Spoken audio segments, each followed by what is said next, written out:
What's going on, everybody? My name is Tyler. Third video in a row. You find myself in a different location. It's just nature of the business, if you will. But neither here nor there. Today, we're going to talk about the New Year's Six Bowls in college football as we get closer to the new year. That means we've reached bowl playoff season in college football. Things are about to get interesting. You got the 6 New Year's Bowl games, which are considered the Cotton Bowl, the Rose Bowl, the Fiesta Bowl, the Peach Bowl, the Sugar Bowl, and I know this one. I have it written down. The Orange Bowl. There we go. That's what it is. So we're going to be previewing all 6 of those games as well as the national championship as the Fiesta Bowl and the Sugar Bowl are, the Peach Bowl and the Fiesta Bowl are semifinal games for the college football playoffs. So we'll preview those games as well as the national championship, as well as the other 4 New Year's Six Bowls. So without further ado, let's get it started. So the first bowl game I'm going to preview will be held on December 28th in Arlington, Texas, between Penn State, who's ranked number 10 in the country, and number 17, Memphis, and that will be the Cotton Bowl. This game is going to be a little bit interesting. For Memphis, they won't have their head coach, Mike Norvell. He accepted the job at Florida State in a similar position, so he will not be coaching the Memphis squads, according to reports. That could change, but as of right now, from what I've read, he will not be coaching this team. That being said, Memphis does have a dynamic duo on offense in Brady White at quarterback and Kenneth Gainwell at running back. White over 3,500 passing yards this season, 33 touchdowns, ranking 9th and 6th in each category, respectively. And for Gainwell, he's rushed for over 1,400 yards, 12 touchdowns, while also catching 3 touchdowns for another 532, averaging 6.42 yards per carry. So that's good for 12th in the nation. Gainwell is someone that this offense can rely on as a workhorse if the passing game struggles a little bit against this Penn State defense. Speaking of defenses, Memphis is ranked 24th in the nation in scoring defense, allowing 24.4 points per game on average. But the problem with this Memphis squad is that they haven't played anyone due to the fact that they come out of the American Athletic Conference. The highest ranked opponent they played all season was number 15 SMU on November 2nd. The Mustangs of SMU finished outside the top 25. They were unranked, so Memphis really has anyone. Is that whole argument with UCF a few years ago? They were undefeated, but they were in the AAC, and they really didn't play well. And then when they did play in a big bowl game, they got blown out. So that's the argument against them. For Penn State, 2 losses all year. One to Minnesota, who was ranked high at that time, and they were on the road in that game. And Ohio State, another road game to the best team in the country at that time. So those are 2 quality losses, and Penn State played well for the most part in both of those games.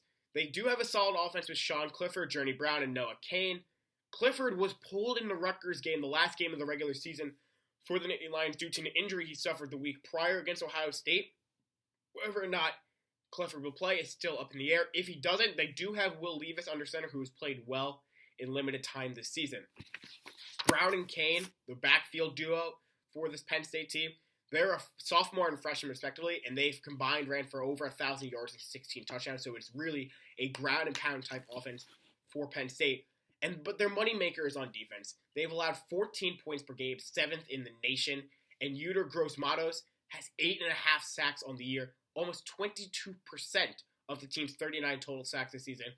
And the end of it, I'm going to go Penn State winning in not a necessarily close game, 40-27. Mike Norvell not coaching for Memphis will have a huge impact, I feel. And Penn State being in the Big Ten, they've played in more big games than Memphis. You'll see that coming up a lot in these predictions that I do. But I think Penn State, they have the experience factor in these big games that Memphis simply doesn't have. But I do like Memphis as a team. But right now, I'm going to have to say Penn State wins the Cotton Bowl. Next bowl I'm going to preview is the Orange Bowl. Number 9, Florida out of the SEC, who received an at-large bid, beating out Utah and Auburn for that at-large bid spot in a New Year's Six Bowl game, versus number 24 Virginia, who were the runner-ups in the ACC this year, losing in the championship game to Clemson. This is the largest difference in rankings between 2 opponents in any of the New Year's Six Bowl games this year, so that is one point of note. For Virginia, this is their first New Year's Six Bowl game appearance since the 1998 Peach Bowl, so it's been a long time. And the reason why they've gotten back to this point is because dual-threat quarterback Bryce Perkins, who's thrown for over 3,200 yards, rushed for another 745, scored a total of 29 touchdowns, but he's also thrown 11 interceptions, so the turnovers have been an issue. The Cavaliers finished 9-4 this season, including a loss, as I mentioned, in the ACC Championship to Clemson, so that's one of their 4 losses. The other one of their big losses was to Notre Dame, who was a top 10 team at the time. Between Notre Dame and Clemson, in those games, the Cavaliers were outscored by a margin of 60 points, 97-37 to be exact. And their other two losses, they came to on the road at Miami, which is where this Orange Bowl will be played, and then on the road to Louisville. So they didn't travel 100% great. Those losses were a little bit of a closer margin, only losing to 15 points combined in those two games. Louisville had a turnaround season for the most part this year. Miami is a solid team, but games that the Cavaliers probably shouldn't have lost necessarily. For Florida, they've been outstanding all year long. Intercepted the 9th most passes this season with 15 as a team. They ranked 8th in the country in scoring defense, allowing just more than 14 points per game, while Virginia, on the other hand, ranks 59th in the same category. And they lost Felipe Franks, the Gators did, early on in the year, their starting quarterback. And everyone thought, all hope is lost. The Gators are not going to make much noise in the SEC this year. This is going to be a rebuilding year, almost. Kyle Trask stepped under center for the Gators, and he's had a very solid year. He's thrown for over 2,600 yards, 24 touchdowns, and only 6 interceptions. And he's led the Gators to only 2 losses all year. Those 2 losses were to LSU and Georgia, the 2 teams who faced off in the SEC championship, and both of whom LSU is in the college football playoff, and Georgia was in it up until championship weekend. The Gators have consistently ranked inside or around the top 10 in the country all year long, and in 8 of their 10 victories, Florida has won by 10 or more points, and I think this one for win number 11 will be the same. Florida wins big, 47-20. Experience will play a huge factor again. These Gators players have played in big bowl games. Virginia, not so much, and I think Bryce Perkins will have a long day ahead of him against this Gator defense. Next up is the Sugar Bowl. This is the bowl game outside of the college football playoff that I think I am most excited for. Number 5, Georgia. Number 7, Baylor. 2 teams who have made big game plays on defense all season long, allowing fewer than 20 points per game each, respectively. For Georgia, they're trying to avenge last year's Sugar Bowl loss to Texas. Georgia was favored big time in that one, and Texas kind of took Georgia's manhood, if you will, in that game. They were ranked number 3 in the country for the first 7 weeks, the Bulldogs were, until a home loss to South Carolina. Many thought, all right, college football playoff hopes are out of the question. They're not going to make it. And then they were ranked number 4 heading into the SEC championship. And had they beaten LSU, they obviously would have been in. They would have been a 1-loss SEC champion in beating who was at the time the number 2 team in the country. Obviously, they lose. They can't get in at that point, given the fact that Oklahoma was so close as a Big 12 champion. Oregon made a case for it at the end. But they were in the conversation.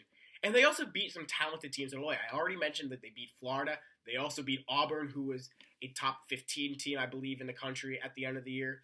Notre Dame, they beat at home. That was a huge win early on. Notre Dame might not have the success they wanted to this season, but they still finished in the top, I believe, 20, maybe even in the top 15, if I'm not mistaken. So that was a big win. Kirby Smart, the head coach for Georgia, scheduling that game and making it happen. Bulldogs, second in scoring defense, allowing 12.5 points per game. They allowed 37 points to LSU in that SEC championship. That was the most they've allowed all season long. So they've been stellar on defense, and LSU has one of the best offenses in the country, so you're expecting them to put up points. Linebackers Monty Rice and Tay Crowder are the 2 leaders on the defensive side for the Bulldogs, and they have led that Georgia defense to have a top run defense, which allows just over 75 rushing yards per game. They've been able to neutralize their opponents in the rushing game. Jake Fromm is at quarterback on this team. He's had a down year statistically, but for Fromm, that has not been the be-all, end-all for this Bulldog team, as they've been able to run the ball really well behind DeAndre Swift, who has over 1,200 yards and 7 touchdowns, averaging 6 yards per carry. A solid production right there. For the Bears, first Sugar Bowl appearance since 1957, so something of a history for you, if you will, for this Bears team. And Matt Rule, since he became head coach, first year he was at head coach, they were 1-11. Since then, they've turned it around to an 11-2 record, including a Big 12 championship loss to Oklahoma. And let's be clear, Baylor was up 28-3 against Oklahoma in their regular season matchup and blew that lead. They could have won that game on a college game day at home.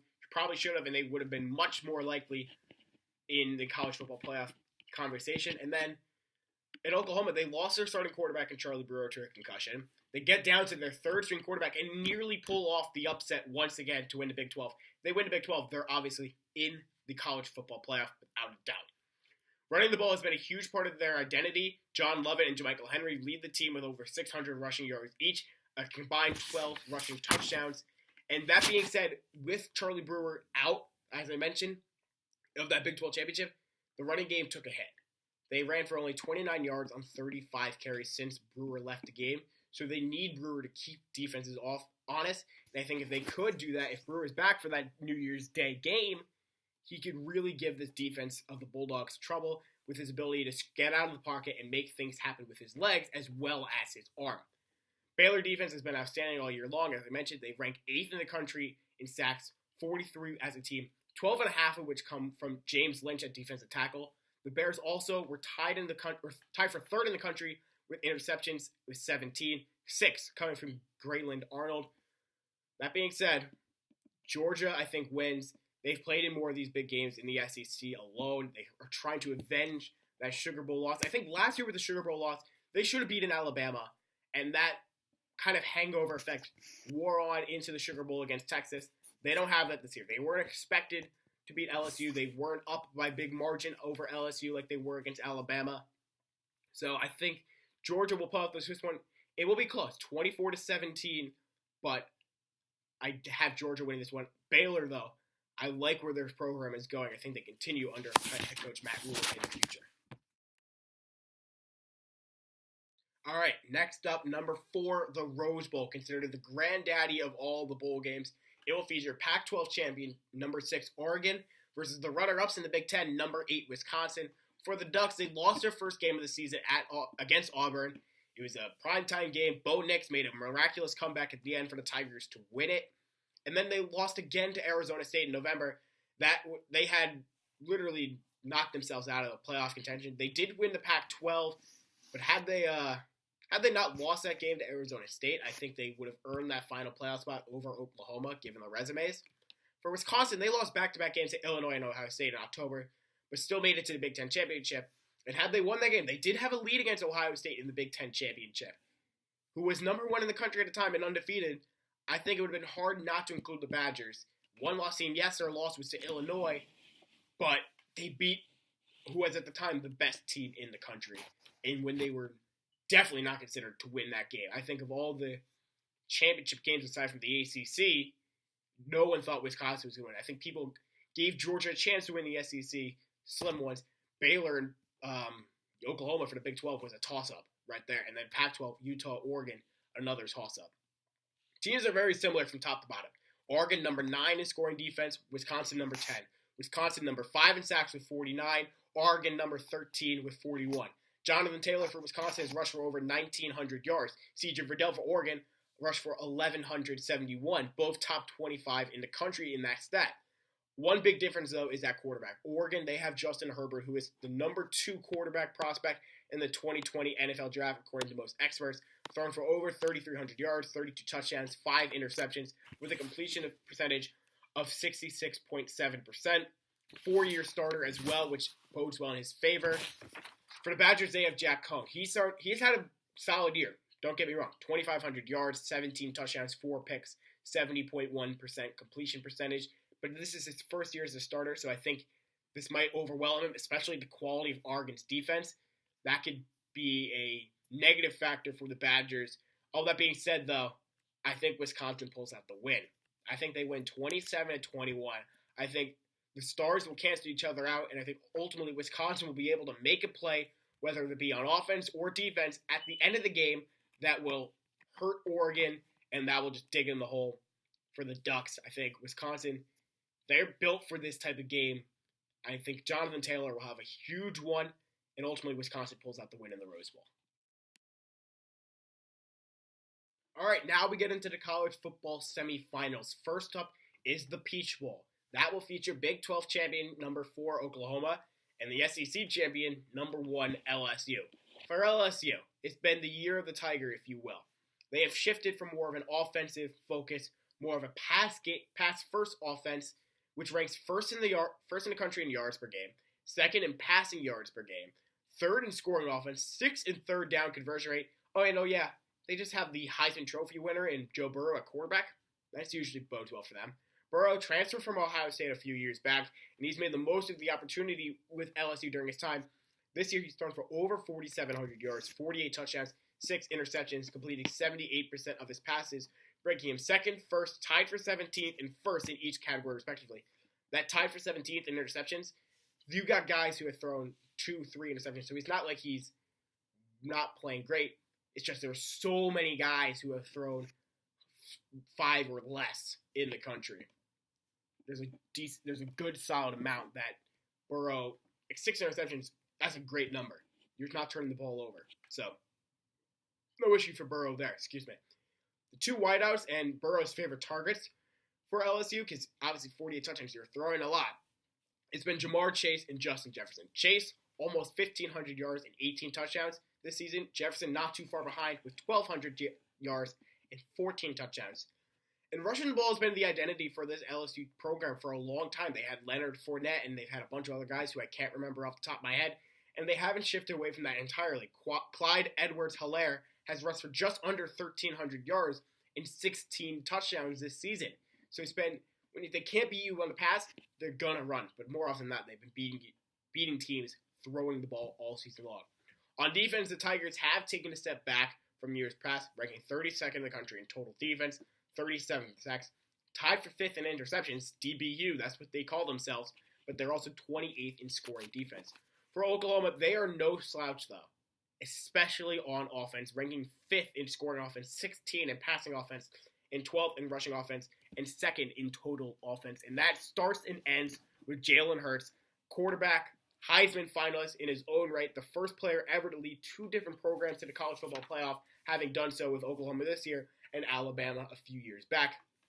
Thrown for over 3,600 yards, rushed for another 1,200, a total of 50 touchdowns, 32 passing, 18 rushing. 18 rushing, that's insane, in my opinion. 7 interceptions and a completion percentage of 72%. Sooners have arguably have one of the best receivers in college football in CeeDee Lamb. He will be a top pick in the draft next season, who's gone for over 1,200 yards and 14 touchdowns, ranking 7th and 3rd in each category, respectively. Hurts has been phenomenal all season long, but I mentioned a little bit earlier, it's been the year of the Tiger, and I think LSU will be in this bloodbath of a game. They'll win it 45-37. Not a huge high-scoring game, but has the potential to be. But I think their offense is just too good, and Oklahoma's defense has not made enough. It's not proven to me they can make the stops when they need to against the best of the best. I think their LSU's defense will make one stop, because if they can control Jalen Hurts and force him to beat him with his arm, I think they're better off. If Hurts gets out of the pocket and has his way with his legs, I think it's bad news for LSU. You see with Lamar Jackson in the NFL, Jalen Hurts is kind of the same way. He can beat you with his arm, but he's better off with his legs. And I think LSU would prefer to have Hurts throw the ball. So at the end, LSU wins 45-37, earning a spot in the national championship. All right, the second college football semifinal. This game is the Fiesta Bowl, featuring the ACC champions Clemson Tigers, who are ranked number 3rd, defending national champions, may I remind you, and then the Big Ten champions Ohio State, who are number 2 in the country. This game is by far the one I'm most excited for out of any bowl game this season. It's the most storylines out of any New Year's Six bowl game by far. You got, first off, Ohio State was undefeated entering the Big Ten championship. They were ranked number 1, and then they have a little bit of trouble against Wisconsin. They still win, and they fall to number 2 despite winning. And they have to face Clemson. What's been the thing all year long, who's going to get in the number 2 spot and have to be forced to face Clemson, because Clemson is no slouch at all. Because, as I'm about to say, here we go. Clemson started the year at number 1 in the country as defending national championships, as they should. Then they fall to number 2 after barely beating North Carolina. That makes sense. They only won by 1 or 2 points. North Carolina had a chance to win the game at the end. And then the next week, they beat Louisville by 35. They fall to number 3. Then the week after that, they fall to number 4 after beating Boston College by 52. They were later dropped to number 5 in the first college football playoff rankings, despite still beating undefeated defending national champions, before eventually getting back up to number 3 and staying there for the rest of the season. The reasoning as to why Clemson has fallen from number 1 to number 3, despite beating undefeated defending national champions, it's the fact the level of competition in the ACC is horrible. Clemson was supposed to has trouble against Syracuse, apparently at home, where Clemson lost a few years ago. Syracuse played them competitively last year, blew them out. Virginia, in the ACC championship, blew them out. So he's just been blowing out opponents all year, and it's because the ACC is not great. I think Clemson, if they lost that North Carolina game, no chance in the world that they are in the the college football playoff, despite being one-loss ACC champions, because the ACC is just that weak. Storyline number 3, the quarterback battle in this one. You got Justin Fields of Ohio State and Trevor Lawrence of Clemson. The two sophomores were number 1 and number 2, respectively, in their recruiting classes for the class of 2018. They went back and forth their entire high school careers. Fields ultimately edging out Lawrence. Fields in his first season as a Buckeye, after transferring from Georgia, was a Heisman finalist, phenomenal this season, has thrown for nearly 3,000 yards, rushed for another 471, 50 total touchdowns, 40 passing, 10 rushing, and has only thrown 1 interception on 67.5% completion percentage. Been phenomenal all season long. Lawrence slightly regressed in his sophomore season. He did have a very rocky start, started to get his footing under him eventually after coming off the high of winning the national championship as a freshman. He's still thrown, though, for over 3,100 yards, rushed for 400, 41 touchdowns, 34 passing, and 7 rushing, with 8 interceptions and a 68.8 completion percentage. The issue at the beginning of the season, Lawrence wasn't completing a lot of passes and throwing a lot of interceptions, and they were really being carried by Travis Etienne in the backfield to start the season. Speaking of Etienne, the head-to-head comparisons don't stop there. Running back battle between J.K. Dobbins and Travis Etienne, number 3 and number 7 respectively in rushing yards, 2 of the top running backs in the country. Ohio State ranked number 1 in scoring offense, number 3 in scoring defense, while Clemson ranked 4 and 1 in each of those categories. These two teams ranked number 1 and 2, Clemson being 1, Ohio State being 2 in total defense. And for total offense, Clemson is ranked 3rd, while Ohio State ranks 5th. This game is going to come down to who can make a play at the end, whether it be Fields or Lawrence, whether it be one of the other stars like Chase Young for Ohio State, who I haven't even mentioned, 16.5 sacks, top prospect in the draft for next season, Heisman finalist, has been phenomenal all year. Or what does head coaches Ryan Day and Dabo Swinney draw up that ultimately flusters the other team? But like I said, though, this is the year of the Tiger. And I think Clemson, with the chip on their shoulder, being doubted all season long as defending national champions, not getting the respect they probably deserved this season, they will do what to Ohio State what they did to Alabama last year in the national championship. That means winning big, and I think Clemson wins 44-22. I hope it's not that big of a barn burner or that big of a blowout, because I want to see a close competitive game coming down to the end. But I think Clemson will play with a chip on their shoulder and win 44-22, earning a spot in the national championship game. All right, we've come to this. The 7th game I'm previewing, the national championship. Who will bring home the title? Battle of the Tigers between LSU and Clemson for the national championship on January 13th, 2020. Man, it's weird to say we're going to be in a new decade soon in New Orleans. For LSU, they haven't tasted a national championship victory since 2007 when Nick Saban was the coach. That's right, Saban was the coach, won a national championship with LSU, then left for Alabama. LSU hasn't won a championship since. They did make the title game in 2011, losing to Saban's Alabama team. They were also making their first college football playoff appearance in program history. The CFP is still very young, but LSU first time in it, and they're the number 1 seed.